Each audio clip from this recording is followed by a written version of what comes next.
Hey there, I'm meteorologist Mackenzie Bart. Hopefully everyone's had a nice day and maybe saw a little bit of sunshine out there quickly before the sun set. It was so nice to see it out there, as a couple of dreary days definitely put a bit of a damper on the forecast. But we are in store for a bit more sunshine before the cloud coverage moves back in. We've also been keeping an eye on the models for Hurricane Ian and how that will impact our forecast, as it is expected to move off to the north once it makes a third landfall. So we'll be covering all that as we head into the next few minutes. So if you have any questions, feel free to drop it. I'll try to see if I can answer everybody's question as we continue throughout this video. But let's start off with Hurricane Ian. So it was a tropical storm for a majority of this afternoon. It now moved back out into the Gulf Stream, so out into the Atlantic. Some very warm waters there, and as it does so, it then turned back into a Category 1 hurricane. So picked up some strength there as it continues to just batter now the east coast of Florida with some heavier rainfall. Jacksonville stretching down through parts of Daytona Beach, and now is pulling away from southwest Florida. Thankfully, they are seeing some quieter conditions, and the cleanup and the photos and videos have just been so heartbreaking. Hopefully everyone's gotten in touch with their family down there or friends, and just really thinking of them as we head into the next few days. All right, wind speeds now with Hurricane Ian at 75 miles per hour, gusts at 90, moving off to the northeast at 10 miles per hour. It is going to continue to hold Category 1 hurricane status as it moves off to the north and east, and actually wrapping back around, and could make a third landfall close to the Charleston area. So South Carolina, north of Savannah, if you know anyone down that region, it's been a while since they have seen a direct impact from a hurricane. I don't know the direct stats on that, but I know it has been a while since they've really seen any impact. Then it'll continue moving off to the north throughout parts of Charlotte, continuing to push through the Carolinas and move into a little bit closer to our region as we head into Saturday. And I'll kind of get more into what that means for us coming up here in a bit. All right, I know we have a couple folks on here. All right, we have Nick. Thanks for joining us. I appreciate it. Yes, a lot of prayers here for our folks in Southwest Florida.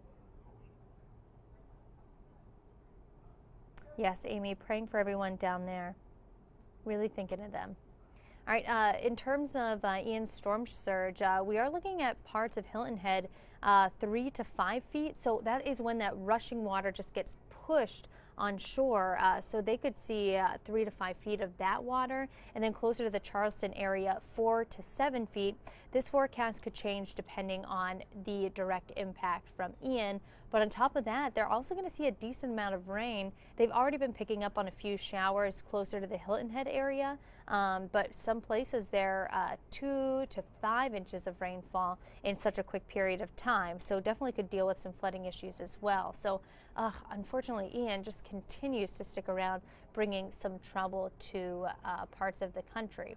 You can see the eye right here. It is offshore. The strongest part of the storm continues to stay offshore of Jacksonville, but we are seeing some of those outer rain bands as close as Savannah, now moving into the Charleston region and even Myrtle Beach.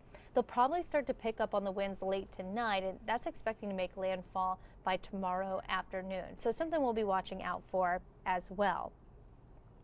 Now, as we continue to move a little bit closer towards our region, finally dry. So nice to see here. No rainfall here throughout the Midwest. And then tonight, we're actually, because of those clear and dry skies, we're going to fall back into the 40s. So a lot of people may be putting on the heat tonight or an extra blanket on the bed. Outlying areas, so the farthest you go from the lake, upper 30s. It is going to be a cold one for us. And then heading into the day tomorrow, back into the mid 60s we go, mainly sunny, not as cool out there as it's been the past few days. Highs the past few days have been in the 50s, so we will be a little bit warmer, and some of that sunshine should help, but it's not going to be all day long sunshine. We have a few people asking any impacts to the East Coast. I'd say mainly South Carolina is going to be the worst of the impacts. Again, storm surge possible there. We're talking 4 to 7 feet at the worst, and then also that chance for 2 to 5 inches of rainfall. And they'll also see 70, 90 per hour wind gust in that as well.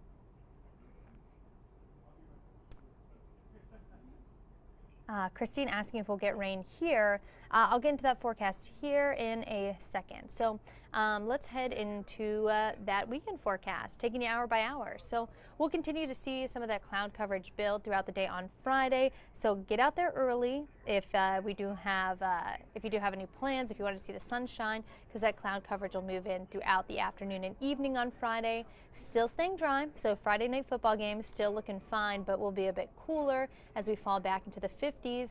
And that rainfall that you're seeing right there, that will be some of the showers moving in from the remnants of Ian. So Ian's remnants will bring some rain and some cloud coverage as early as Saturday morning for folks south of Akron, New Philadelphia.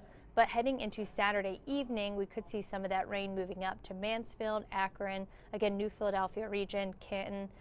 No major impacts here, a little bit breezy and just a few run-of-the-mill showers, maybe a few thunderstorms as well. But as of now, we're not expecting any severe weather. And I think a lot of folks a bit closer to the lakeshore are going to stay dry. So if you're joining us for the Woolly Bear Festival, that is on Sunday in Vermilion. Hope to see you guys there. I know we're all excited to get out there. It'll be dry. The clouds will stick around, so a little bit cloudy and breezy and kind of cool, so may want to layer up if you're headed out. Temperatures will make their way into the mid-60s throughout the afternoon. Here's what our 8-day looks like. So tomorrow, mid-60s, mainly sunny to start, but clouds will increase during the day. And then we'll see some cloud coverage move back in on Saturday, which is the first day of October. Chance for a few showers, mainly south of our region. Sunday, we'll see the cloud coverage start to decrease, a bit breezy and cool, staying below average for a good chunk of the week, finally climbing into the upper 60s by Wednesday with our next chance at rain on Thursday. And we'll have another update on Hurricane Ian coming up in our newscast at 10 o'clock. We are also going to look at how that will impact our weekend forecast. We'll have more detail on all of that at 10 o'clock. If you want to join us there, we'd love to see you. And then you can always find that latest forecast online at fox8.com underneath our forecast discussion.